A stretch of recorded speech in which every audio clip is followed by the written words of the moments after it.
As the Federation seeks to capitalize on the growing energy sector, students are being encouraged to consider the prospects of this new industry. From being energy auditors to environmental consultants to energy lawyers, students from AVEC, that's the Advanced Vocational Education Center, the Nevis Sixth Form, and the Clarence Fitzroy Bryant College were engaged in presentations and dialogue at the CUNA Caribbean Conference Center conference room on Thursday, hoping to inspire students in the legal profession with a focus on environmental and energy laws. Curlin Merchant of Merchants Law Chambers explained how she came to specialize in energy law. When I was at your stage, I always knew I wanted to be an attorney, so I would have left Sixth Form and actually gone straight to study law. However, at that time, energy law was not something which I had even considered.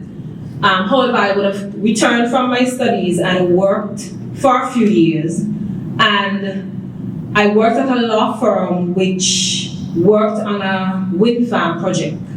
So that first piqued my interest, seeing power purchase agreements, seeing different correspondence in relation to the energy sector.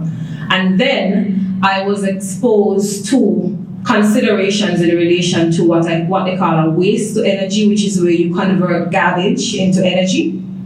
And that also piqued my interest. And I found a program at Queen Mary University which focused on energy law and natural resource law.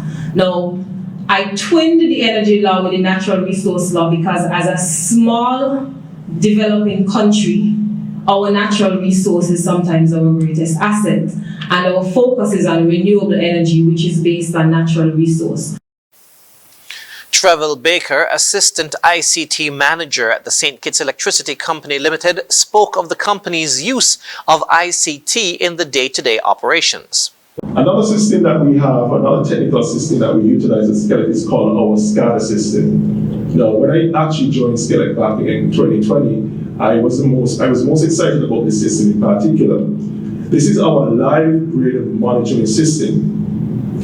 Imagine, for instance, you're at home and you lost electricity. So you immediately pick up your phone, you call Skelec, and you say, hey, I'm in such and such area, and electricity is gone, power is out. And the operator is going to say, thank you for calling, but we are already aware of that.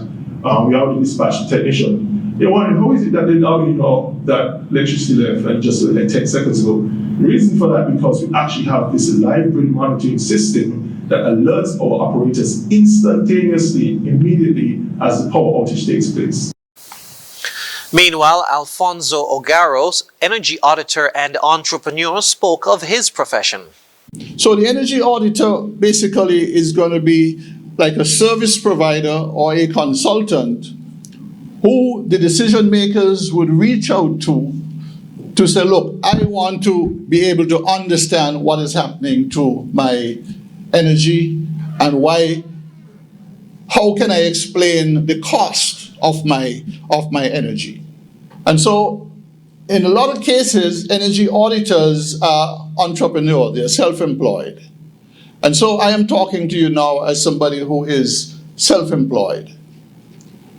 And it is not as straightforward as going and reporting to a desk and doing your stuff, and then your bank account gets hit every month and you get the dollars rolling in. So it involves some selling of yourselves. It involves approaching prospective clients to assess the opportunities for earnings.